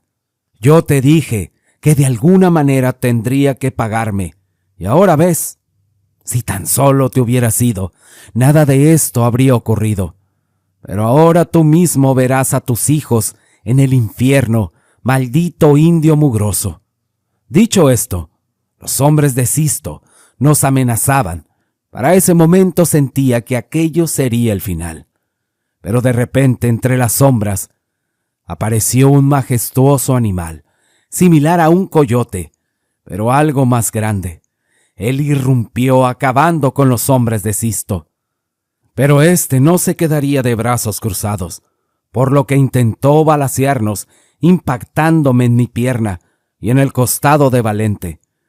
Pero debido a la adrenalina y a la impresión que nosotros sentíamos, porque nuestros ojos no daban crédito ante semejante escena, aquella bestia se movía muy rápido, por lo que Sisto, al terminar las balas de su cargador, comenzó a maldecir y a vociferar lleno de rabia. Pero sí sentía miedo, un miedo y un terror que lo invadía, pues veía cómo aquella bestia se acercaba lentamente, mostrando esos afilados dientes amenazantes, provocando que Sisto huyera al interior de su casa. Pero eso ya no fue posible, pues de un salto enorme, aquella bestia lo embistió por la espalda, provocándole gritos desesperados, llenos de dolor. Luego de que aquella bestia terminara con él, ésta se fue hacia nosotros, caminando en 2 patas. Me dijo ahora: «Ya conoces todos mis secretos». No lo podía creer, pues en un momento aquel majestuoso animal comenzó a tomar forma humana, revelándose delante de mí. Era mi amigo Jerónimo. Él me decía: mis antepasados siempre protegieron a los suyos de personas como este desgraciado. Ahora busquen a Estela y váyanse de este lugar, porque en un momento le voy a prender fuego. Así sucedió aquella noche en la que nadie se enteró de los eventos que se suscitaron en aquel rancho. Lo cierto fue que la paz volvió a los habitantes de aquella región, pues aquel, quien se las había arrebatado, había perecido por las garras de aquel nagual justiciero. Está por demás decir que luego de rescatar a mi amada Estela, con el consentimiento de Valente nos pudimos casar. Algo irónico fue cuando llegué a aquel lugar. Pensé que sería algo pasajero, sin imaginar que mi vida y mi destino se quedarían en aquel lugar, en ese pueblo, que ahora era mi lugar, siempre agradecido a mi amigo Jerónimo, el nagual, protector de los yaquis. Y por allá en Sinaloa, se decía, hay pecados de nuestra familia, y a veces la vida trata de cobrarnos. La historia que te voy a contar sucedió un poco antes de la época de la revolución en el estado de Sinaloa. Dicen que no hay plazo que no se llegue, ni deuda que no se pague. Todo tiene su hora. En una humilde vivienda de un rancho, una mujer lloraba junto con sus hijos, mientras su marido gritaba empuñando un arma, y afuera una bestia rugía. Aquella bestia golpeaba la puerta con mucha insistencia. Esta parecía caerse, a pesar de estar atrincada. Con todo lo que pudo encontrar aquel hombre, atrancó esa puerta, con tal de salvaguardar a su familia. De repente la bestia se detuvo, y una voz ronca se escuchó entre jadeos. Dijo: da la cara, Jacinto. Es hora de arreglar cuentas pendientes. Si no abres, tumbaré la puerta y terminaré con toda tu familia. Todo va a terminar hoy, pues en este mundo, uno de los dos está sobrando. Jacinto le gritaba desde adentro: está bien, voy a salir, pero a mi familia no la toques, dame tu palabra. La bestia aceptó, pero le advirtió que su paciencia se estaba agotando. La esposa de Jacinto le decía: no salgas. Él dijo: toma estos centavos, mientras le entregaba un pañuelo con todos sus ahorros. Le dijo: quiero que después te vayas lejos, que te vayas con mis hijos. Mientras se despedía, dándoles un beso a cada uno de ellos. La bestia estaba furiosa. Le dijo: sal ya, Jacinto. Este salió, y a pesar de que era un hombre bragado, Sus piernas temblaban al ver aquel enorme nagual. La bestia le dijo: «No pensé que un cobarde como tú tuviera el valor de enfrentarme. Además, esa arma que traes no te va a servir de nada, y lo sabes». Jacinto le dijo: «No me subestimes, maldito, que yo mismo iba a ir a buscarte, pero me agarraste aquí en la casa. Pero ahora mismo te demostraré que no soy ningún cobarde. En cambio a ti te faltan agallas, pues tuviste que convertirte en una bestia, en lugar de arreglar las cosas como los hombres». Te preguntarás, ¿qué había llevado a estos hombres a llegar a este punto? Pues fue lo siguiente, y tendremos que regresar algunos años, cuando Octavio, un cacique que se había adueñado de muchas tierras, prestaba dinero con altos intereses, lo que provocaba que los campesinos, al no poder pagar sus deudas, terminaban perdiendo sus propiedades, siendo despojados de ellas por este cacique, quien era conocido por ser desalmado, con fama de matón, pues siempre andaba armado, y en más de alguna ocasión éste había asesinado sin contemplaciones a quien tratara de enfrentarlo. Sí, eran otros tiempos. Ya la ley no le importaba. Solo apoyaba a los ricos y poderosos. En cierta ocasión Octavio salió a hacer sus diligencias, montado en un caballo imponente que recién había comprado, el cual era algo arisco y se asustaba con facilidad. Este se detuvo a cobrar un préstamo en el jacal de un campesino de nombre Francisco. Le dijo: «Buenas tardes». «Vengo por lo que me debes», replicó Octavio. El campesino sacó algunos billetes, además de 2 bueyes que usaba en su yunta. Octavio le dijo: «Mira, no me interesan tus animales. Tú me firmaste un papel, así que ahora me tienes que pagar, o me voy a quedar con tus tierras. Eso es lo malo de tratar con gente que no tiene palabra». Al escucharlo, a Francisco se le subió la sangre a la cabeza, pues éste no se negaba a pagarle, solo le pedía más tiempo, pues las cosechas no habían sido buenas, pero Octavio tenía la boca muy grande. Así que le dijo: «Si no tienes mi dinero, te me largas, indio ladino». Francisco trataba de convencerlo, pues esas tierras era lo único que él tenía, y no estaba dispuesto a perderlas, además de que el dinero que le debía a Octavio no cubría ni la mitad del costo de todas sus parcelas. Por lo que le respondió con mucha firmeza: «Yo no me voy a ir de aquí, Octavio». Le dijo: «Si no te largas, en este momento, aquí te mueres». Por lo que sacó su pistola, amenazando a Francisco, el cual no estaba armado, solo contaba con su machete. Este le dijo: «Pues apúntale bien, porque si fallas, el que se va a morir va a ser otro». Octavio no lo pensó ni un segundo, por lo que le apuntó con su arma, jaló el gatillo. Pero en ese preciso instante, el caballo se movió, lo que provocó que Octavio fallara. Y por si fuera poco, el caballo se asustó con el disparo, relinchó, se paró en sus patas traseras y tumbó a Octavio.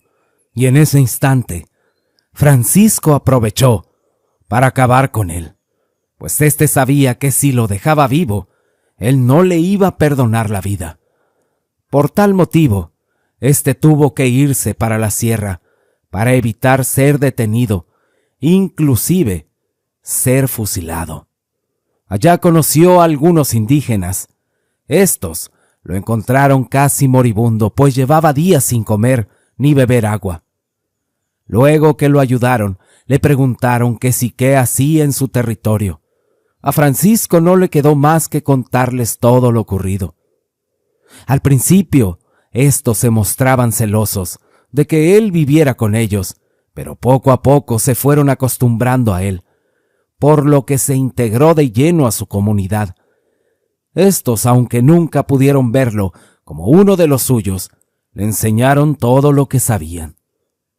pero para eso tuvo que pagar el precio, ya que los demás hombres no lo veían con buenos ojos, por lo que a menudo tenían problemas. Todo era complicado, y aún más porque a pesar del tiempo, Francisco sufría por la falta de su familia. Pero él pensaba que quizás era mejor que ellos siguieran caminos separados, pues temía que la familia del finado Octavio los buscara para hacerles daño. Por lo que ya resignado y con su soledad, decidió rehacer su vida con una de las mujeres de la comunidad. Con esta mujer, él tuvo a un niño, al que criaron según las reglas y tradiciones de aquellos hombres, al cual llamaron Jacinto, que es el protagonista de este relato. Este creció ajeno a todo el pasado de su padre Francisco, a quien los años en ese lugar le había otorgado sabiduría, pues éste había aprendido todos los conocimientos de aquel pueblo, mismo que no dudaba en transmitirle a su hijo, que crecía volviéndose un excelente cazador, pues era muy fuerte y rápido, algo que no era normal, ya que se distinguía de todos los demás hombres de su comunidad, por lo que constantemente tenía enfrentamientos, pues los hombres lo desafiaban, ya que era envidiado y atacado. Esto en gran parte se debía porque no tenía las facciones de ellos, pues Jacinto era alto como su padre, además de tener los ojos con rasgos diferentes y un cuerpo muy ejercitado. Los años pasaron y el paso del tiempo inevitablemente se llevó la vida de su padre, dejando un gran vacío en la vida de este joven. Un día Jacinto se acercó al anciano, que era el líder de la comunidad, para platicar con él. Este le decía que se sentía que no encajaba en ese lugar, pues por sus venas corría sangre de un hombre diferente. El anciano, que era un hombre muy respetado, debido a su buen consejo y toda su sabiduría, lo miró a los ojos y le dijo que su mamá era descendiente de un guerrero con habilidades únicas, pues en su interior llevaba la fuerza de la madre tierra, pero que si en su corazón sentía un vacío, quizás sería bueno buscar las raíces de su padre, por lo que le aconsejó irse, pues él pensaba que su pueblo jamás lo aceptaría, pues su padre había sufrido la misma marginación solo por mirarse diferente, y que esto provocaría muchos problemas, pero que nunca se olvidara de sus raíces, ya que en algunas visiones que él había tenido, él era el elegido para otra tarea que en el futuro vendría. A Jacinto no le quedó otra más que abandonar su comunidad. Él recordaba cómo su padre le dio el nombre del lugar donde había crecido, además del nombre de uno de sus compadres, que por suerte lo encontraría, pero que fuera discreto, porque había gente peligrosa que estaría esperando venganza, pues en su lecho de muerte, éste le contó todo lo que había pasado y por qué se había ido. Con todo eso en la mente, Jacinto llegó al pueblo, preguntando entre las personas. Pudo dar con el compadre de su papá. Este ya era un anciano, pero cuando escuchó de parte de quién iba, éste lo recibió como uno más de sus hijos, dándole alojamiento en su humilde jacal y compartiendo con él lo poco que él tenía. Así pasaron los días, y Jacinto tenía ganas de trabajar, por lo que preguntando entre los vecinos, fue a dar con un señor de nombre Seferino, que quería sembrar sus parcelas, que de inmediato lo contrató. Aquel hombre era muy amable, por lo que pronto se volvieron grandes amigos. Y como en la vida todos tenemos secretos, Seferino se hizo dueño de medio pueblo. Primero lo intentó a la fuerza, pero ni amenazándolo lo logró. Así que dicen que éste utilizó fuerzas oscuras para intimidar a la gente, porque a eso sí le temían. Con el tiempo, dejó de utilizar las fuerzas, a lograr apoderarse de casi todo. Jacinto trabajó duro y poco a poco, a base de mucho esfuerzo, consiguió hacerse de sus propias tierras, pues el hombre que lo contrató le cedió una buena extensión de terreno a muy buen precio y le dijo que se lo pagara con trabajo. La vida parecía sonreírle a Jacinto. Después de algunos años, él se casó, convirtiéndose en un padre de 2 hermosos niños, que eran la adoración de ese hombre. Pero tal como si se tratara de una especie de maldición, su vida tomaría un giro repentino, pues en una tarde, donde compartía algunos tragos con Ceferino, comenzaron a platicar de dónde venía. Este le comentó su origen, que era indígena por parte de su madre, pero sin duda el mayor error que cometió fue confesarle a aquel hombre quién era su padre. Y cuando Ceferino escuchó el nombre de Francisco, el rostro de éste se transformó por completo. Pero no le dijo nada, solo se despidió y procedió a retirarse. Ya semanas después, en las propiedades de Jacinto, pudo verse cómo casi toda la cosecha comenzaba a perderse. Pero eso no era lo único que acontecía, pues una noche, mientras sus perros ladraban, pudo escuchar en el corral de sus animales algo como si los atacara. Él tomó su arma y fue a ver qué estaba pasando. Aquella noche solo pudo distinguir las siluetas de un animal enorme que se encontraba devorando a uno de sus bueyes. Este trató de dispararle, pero de nada sirvió, pues aquel enorme animal escapó. Esto tenía muy preocupado a Jacinto, pues el buey que había matado, esa criatura era una de las que utilizaba para arar la tierra. Lo utilizaba con la yunta, por lo que fue a investigar con los demás vecinos si alguien había visto algo, pero nadie le daba razón, hasta que un anciano le dijo que tenía muchos años que aquella bestia no aparecía, que la última vez había hecho mucho mal entre la comunidad y que todos sospechaban que se trataba de un nahual. Cuando escuchó todo eso, él se llenó de preocupación, pues sabía el peligro al que se estaba enfrentando.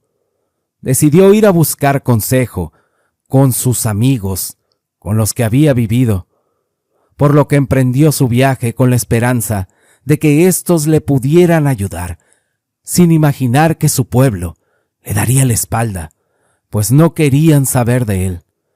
Así que no tuvo más remedio que regresar y hacerle frente a todo ese mal. Los días siguientes, Jacinto tuvo sueños recurrentes, donde una voz le decía: «Tienes que cumplir tu destino». Jacinto solo recordaba lo que era, pero éste no lograba comprender a qué se refería. ¿Qué eran aquellas palabras? Cada día que pasaba, el acecho de aquella bestia se hacía más evidente. La gente se mantenía temerosa. En sus hogares estaban con el temor de ser atacados. Jacinto trató de pedir la ayuda de su amigo Ceferino, sin imaginar que descubriría un oscuro secreto de la forma menos esperada, pues cuando Jacinto llegó a la casa de Ceferino, éste pudo escuchar ruidos muy fuertes. Venían del interior. Así que, como buen cazador, éste se ocultó para ver de qué se trataba, y luego de algunos minutos, con horror pudo mirar cómo de la casa de Ceferino salía un horrible ser, de aspecto felino, pero con rasgos humanos, con garras extremadamente largas, y que salió corriendo a toda velocidad en dirección de su casa. Cuando Jacinto miró todo eso, pudo comprender que aquel hombre que decía ser su amigo era quien había estado haciendo daño a sus cosechas y acechando en la comunidad, por lo que rápidamente salió a todo galope para tratar de detener a aquella bestia. Al llegar a su casa, pudo notar cerca de unos árboles un bulto enorme. Él no llevaba su arma y quiso atacarlo con su machete, pero aquella bestia era extremadamente fuerte y rápida, y sin dificultad derribó el caballo, provocando la fuerte caída de Jacinto. Y cuando éste ya estaba a punto de rematarlo, se escucharon algunos disparos que hicieron retroceder a aquel horrible ser. Esa noche Jacinto tuvo suerte, pero sabía que pronto se acercaba un fatal desenlace. Al día siguiente, pensaba cómo terminar con esa bestia de una vez por todas, por lo que fue a casa de Ceferino, pero de éste no había rastro alguno, por lo que regresó hasta su hogar, donde su esposa y sus hijos lo esperaban muy preocupados, porque decían que sus perros habían perseguido algo a plena luz del día, que al intentar mirar de lo que se trataba, solo descubrieron los restos de sus valientes perros, todos acabados. Pero sería aquella noche donde se daría aquel terrible desenlace, pues luego que el nagual tratara de entrar a la casa de Jacinto, ahora estaban frente a frente. Jacinto le gritaba a la bestia, porque se había ensañado con su familia, por lo que aquella bestia le decía que había una deuda que jamás había sido saldada. Y fue que él contó cómo su padre había fallecido en manos de un muerto de hambre de nombre Francisco. Así Jacinto, tu padre, mató al mío, y ahora tú pagarás con tu propia vida sus pecados. Pero eso no es lo único, pues después de que termine contigo, tu mujer y tus mocosos van a correr con la misma suerte. Sabía que no tenía oportunidad contra aquella bestia, pero al escuchar lo que éste haría con su familia, se armó de valor, tomó su machete y trató de hacerle daño a aquella descomunal criatura. Pero aquel animal lo atacó sin piedad, causándole heridas en todo el cuerpo. Ya todo parecía perdido, pues aquel ser caminaba lentamente para rematarlo, mientras le decía lo mucho que haría sufrir a su familia. Pero en ese momento algo ocurrió. Una furia se apoderó de Jacinto, quien parecía haber perdido el conocimiento, y acto seguido su cuerpo se estremecía. Le tiró un zarpazo y con la mano desnuda lo detuvo. Los dos quedaron cara a cara ante la mirada de Ceferino, quien con horror veía cómo el herido cuerpo de Jacinto se transformaba en una bestia similar a un lobo que se veía imponente. Este le rugió en su cara. Ceferino solo maldecía sin poder comprender lo que pasaba delante de sus ojos, mientras que Jacinto embistió a toda velocidad a la otra bestia, enfrascándose en un duelo en el que, a pesar de sus heridas, Jacinto sacaba la mejor parte, pues poco a poco los golpes eran más poderosos. Ceferino parecía cansado y estaba herido. Ahí lo levantaron del cuello. Después lo tomó por su cabeza y su hocico reventó el cuello de aquel nagual. Así todo terminó. Jacinto, un tanto aturdido, miraba sin comprender lo que había ocurrido, pues a un lado se hallaba el cuerpo inerte de Ceferino. Luego de aquella batalla, la vida de Jacinto cambió para siempre, pues pudo entender por primera vez quién era y cuál había sido su misión desde el principio, y era la de terminar con el mal que había acechado en aquel pequeño pueblo de la Sierra de Sinaloa. Para muchos, todo esto parecía una simple historia. Lo cierto es que en mi familia esto es un motivo de orgullo, porque por nuestras venas corre la sangre de aquel valiente nagual justiciero, pues yo soy su nieto, el nieto de don Jacinto. Y no muy lejos de ahí, en el Triángulo de Oro, el cual está formado por las fronteras de Chihuahua, Sinaloa y Durango. Dicen que hay realidades que se esconden justo delante de nuestros ojos. Hay guerras que se pelean con medios que no son convencionales. En México, la lucha contra el crimen organizado siempre cobra muchas vidas, al grado que el gobierno debería protegernos muchas veces más de lo que se debe. Pero ya sabemos cómo funciona eso. Uno de los grandes, de esos que tú ya sabes, había quedado en común acuerdo con el gobierno, y era entregar algunos sembradíos de dulces, junto con gente que los trabajaba. En otras palabras, usaríamos los campesinos como chivos expiatorios, para que el nuevo presidente ganara puntos con la opinión pública. Eso no era nada nuevo para mí, pero yo siempre me limitaba a cumplir con mis órdenes sin cuestionar nada. Todo parecía algo de rutina, pues si bien haríamos algunas detenciones, mis superiores no preveían mayor resistencia, sin imaginar lo que viviríamos en aquel lugar. Existen zonas que han sido la manzana de la discordia entre las diferentes organizaciones. Uno de ellos es el Triángulo Dorado, que abarca los estados de Sinaloa y Chihuahua y Durango. Debido a que se encuentran ubicado entre la sierra, los caminos son difícil de acceso. Además, por los plantíos que hay ahí, son muy difíciles de detectar. Eso era antes, ahora es más fácil. Pero previamente, los servicios de inteligencia ya tenían detectados la zona donde queríamos llegar a los plantíos, que fueron los mismos dueños quienes habían hecho el arreglo con uno de los generales de más alto rango, quien nos había revelado las ubicaciones, y así nos internamos en la sierra.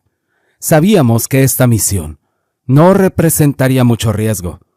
Por tanto, nuestra compañía no era muy grande, ya que el capo había sacado a casi toda su gente, dejando solo a uno que otro de sus hombres. Desde el principio nuestra presencia no fue bien recibida entre los habitantes de los distintos poblados que atravesábamos. Podíamos ver pobreza y también necesidad. La gente, en su mayoría, vivía del campo. Había niños descalzos, señores arriando su ganado, y conforme avanzábamos, podíamos sentir su rechazo, pues en esos lugares no les gusta que nada tenga que ver con el gobierno, pues todo el tiempo les da la espalda, dejándolos a su suerte, además de que sabíamos a lo que íbamos, y en esos lugares la gente era leal a la gente de allá de Sinaloa, ya que estos les ayudaban. Un ejemplo era que muchos pueblos tenían energía eléctrica, centros de salud y mejoras en sus escuelas, gracias a los grupos que trabajaban ahí, por lo que hacían lo que fuera necesario para cuidar a sus benefactores. Todo ese ambiente se sentía tenso y hostil. Además, que todo empeoró, pues por aquellos días había caído mucha lluvia, por lo que hubo muchos deslaves. Los caminos se volvieron más difíciles. La primera semana cumplimos nuestra tarea sin mayor contratiempo, realizando algunas detenciones, además de quemar algunas hectáreas de plantíos, y ya se imaginarán de qué.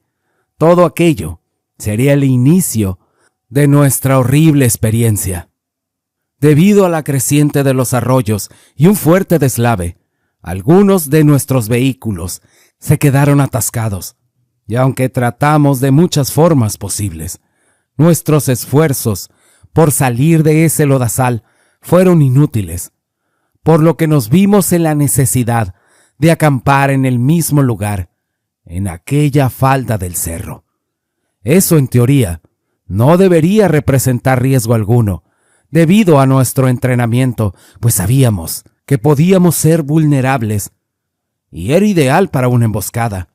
Pero ya estábamos ahí. El teniente a cargo ordenó montar guardia, cercano en perímetro para evitar cualquier ataque. Esa noche parecía caerse el cielo en medio de relámpagos y truenos que retumbaban toda la sierra. En las cercanías se escuchaban ruidos muy extraños.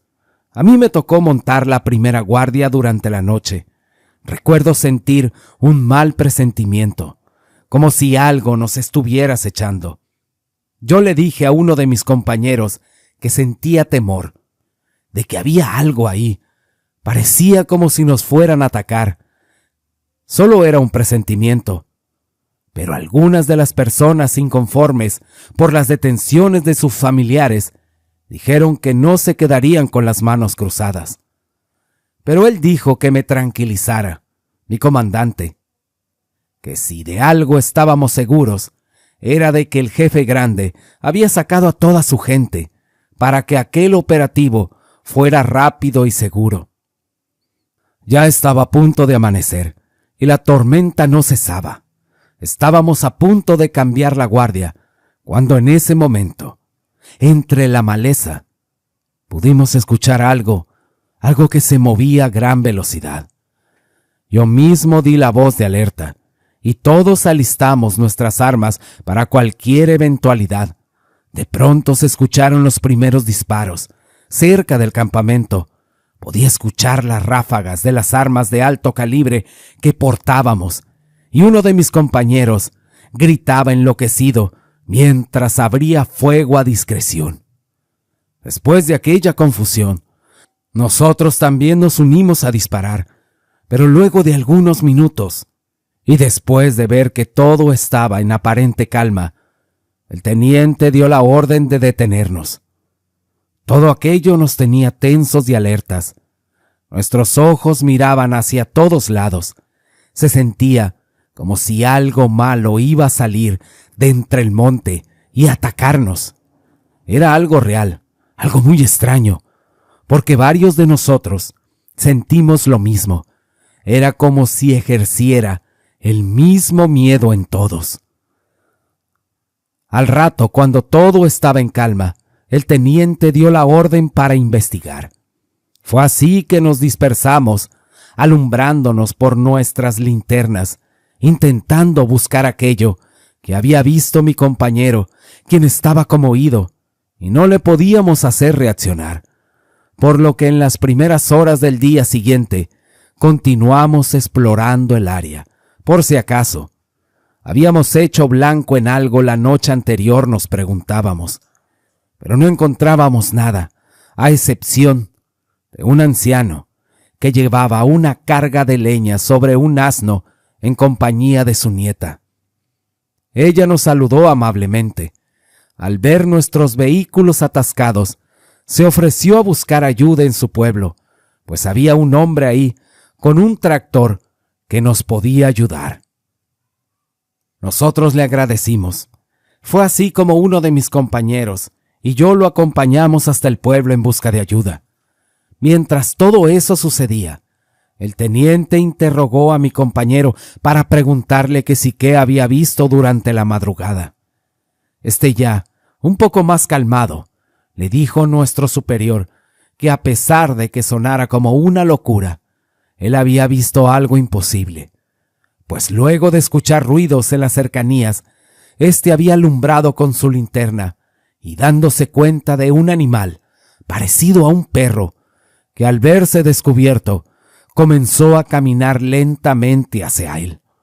Mi compañero dijo que trató de asustarlo, lanzándole una piedra, pero que en ese momento, como espanto, pudo ver cómo comenzó a caminar erguido sobre sus dos patas, descubriendo que tenía un tamaño descomunal, además de rasgos particulares como sus brazos extremadamente largos, que terminaban en unas enormes garras.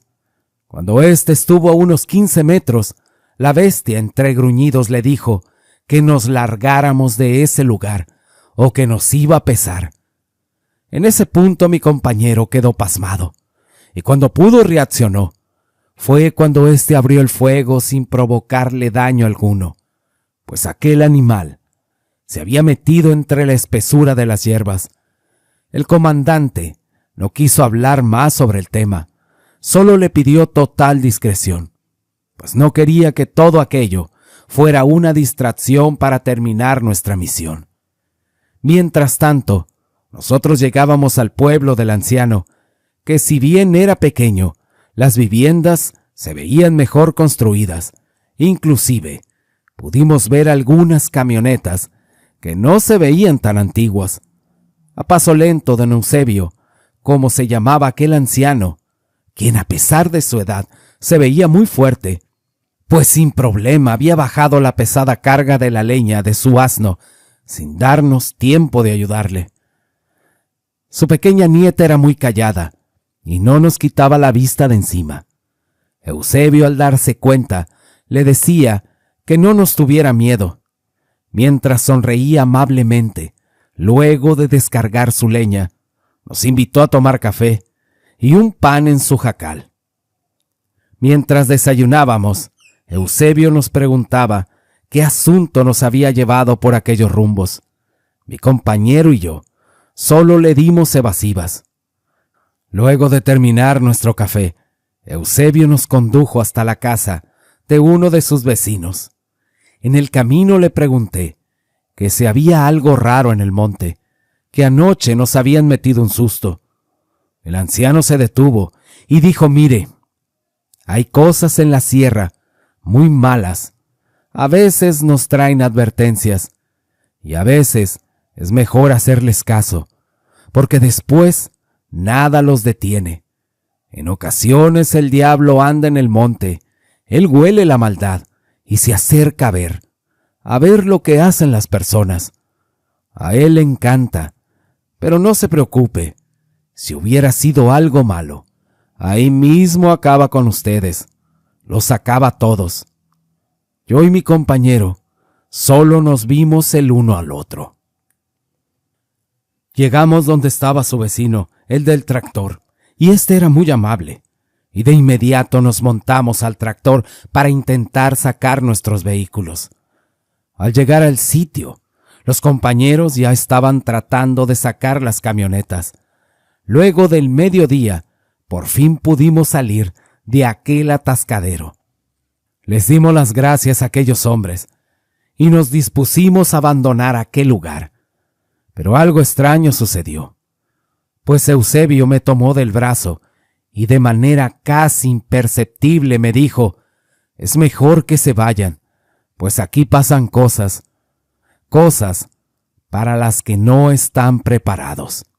De momento yo pensé que el hombre estaba bromeando conmigo, pero luego de eso, el hombre me miró con un rostro muy serio y me repitió: «Es mejor que salgan de la sierra mientras aún puedan». Todo aquello me dejó muy pensativo, pero yo tenía muchos años de servicio y no me iba a dejar sugestionar por las amenazas de un campesino, por lo que traté de olvidarme de aquel asunto. Cuando continuamos nuestra travesía, llegamos al siguiente punto, pero esta vez hubo algunos hombres que opusieron resistencia, por lo que terminamos enfrascados en pequeños agarres que luego de algunos minutos controlamos. El trabajo aquel día fue extenuante, pues eran grandes las extensiones de terreno que se nos habían encomendado. Cuando cayó la noche estábamos charlando, deseando abandonar todo aquel horrible lugar, pues ya estábamos próximos a terminar. Nuestros superiores se comunicaban con los altos mandos del ejército, dejándonos saber que estábamos próximos a volver a casa. Todo parecía de lo más normal. Muy atrás había quedado todo el alboroto suscitado las noches anteriores, pero esa noche pasaría algo que cambiaría para siempre mi manera de ver las cosas, pues hasta el día de hoy mi mente no da crédito de lo que yo fui testigo. Eran aproximadamente las 11 de la noche cuando comenzaron los primeros ruidos en nuestro campamento. Algunos de mis compañeros ya estaban descansando, mientras otros más montaban guardia. Yo no podía dormir. Era como si un extraño presentimiento se apoderara de mi mente. Yo pensaba que quizás Eran las palabras de aquel anciano, aquel que me había advertido que deberíamos abandonar todo aquello, mientras aún pudiéramos.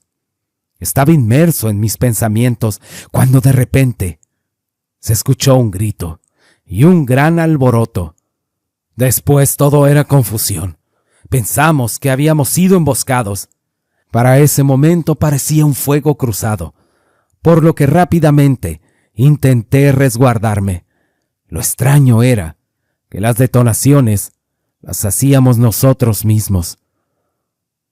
A unos 10 metros de distancia pude ver a un grupo de bestias horribles que hacían sonidos similares a los perros. No tenían forma, o a lo mejor no lo supe distinguir por la densa oscuridad en la que se encontraba todo aquello. Pero aquellas cosas se movían muy rápido y acababan con todo lo que encontraban a su paso. Uno a uno de mis compañeros eran abatidos por esas enormes cosas. Cuando estuve lo suficientemente cerca y cuando tenía mi mejor ángulo de tiro, increíblemente, mi arma se atascó. Yo pensaba que cómo había sucedido eso en el peor momento, pues la bestia, al percatarse que yo estaba a punto ya de dispararle, arremetió contra mí. Fue tan rápido y la adrenalina era tanta que yo solamente sentí el impacto y de ahí no volví a saber nada más. Luego de esa noche pude despertar. Aún no sé cuántos días estuve inconsciente.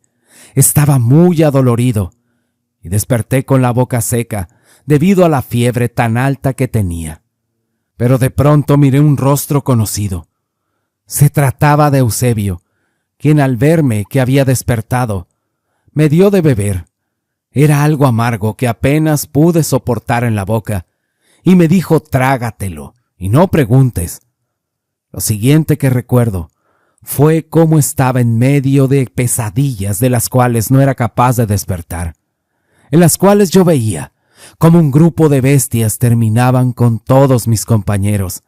Esto se repetía una y otra vez, sin que yo fuera capaz ya de despertar por completo. Como les dije, no sé cuánto tiempo estuve inconsciente, hasta que milagrosamente pude recobrar mi conciencia. Mi cuerpo estaba muy adolorido, al grado que no era capaz de ponerme de pie, y más por todas las heridas que tenía. Algunas de ellas habían comenzado a cicatrizar. Mi barba había crecido mucho, por lo que asumí que era demasiado tiempo que llevaba en ese lugar. De pronto volví a ver al viejo Eusebio, quien al verme me llevaba algo de comida. El hambre y la debilidad me hizo devorar todo aquello como si fuera un perro. Yo no sabía qué decir, hasta que el viejo me dijo: te preguntarás, ¿por qué aún no estás muerto? Yo solo moví la cabeza. Afirmativamente, él me respondió que ellos eran gente de paz, pero cuando se metían con alguien de su gente, eran capaces de llegar hasta las últimas consecuencias. En eso pude conocer algo más de su historia, pues me dijo que el patrón les había ayudado mucho, que por eso vivían tan agradecidos con él, cuidándole todos sus cultivos. En ese momento yo lo interrumpí. Arriesgando mi vida, le confesé que aquel operativo había sido planeado por su propio jefe, pues debía entregarle algo al gobierno para que lo dejaran trabajar. Yo le dije: mire, Eusebio, usted es un hombre cabal, y yo sé que arriesgo mi vida, pero aquel hombre a quien ustedes cuidan fue quien los puso en las manos del ejército. En ese momento pude ver la mirada llena de incertidumbre de aquel hombre. Yo continué diciéndole que por eso el patrón había retirado a toda su gente, pues la intención era arrestar a las personas encargadas de los sembradíos. Eusebio me interrumpió lleno de decepción y me dijo: hoy es tu día de suerte. Sabes que vas a vivir. Yo te salvé la vida y por eso quiero que me hagas un favor. Quiero que lleves el mensaje a tus superiores, que en este lugar ni el ejército, ni esos malditos volverán a entrar, porque si yo llego a ver algo extraño en nuestro territorio, van a pagar las consecuencias. Y ahora puedes irte de aquí, y olvídate de que existimos. De lo contrario, yo mismo te buscaré para acabar contigo. Aquellas noticias llegaron al patrón. Llegó la noticia de los sembradíos. Aquel trabajo no había sido concluido. Algo les había pasado a los que iban del gobierno. Dicen que la misma gente que vive allá ya se le puso en su contra. Dieron órdenes para que fueran otra vez y recuperaran lo que les pertenecía, costara lo que costara. Pero eso ya fue otra historia.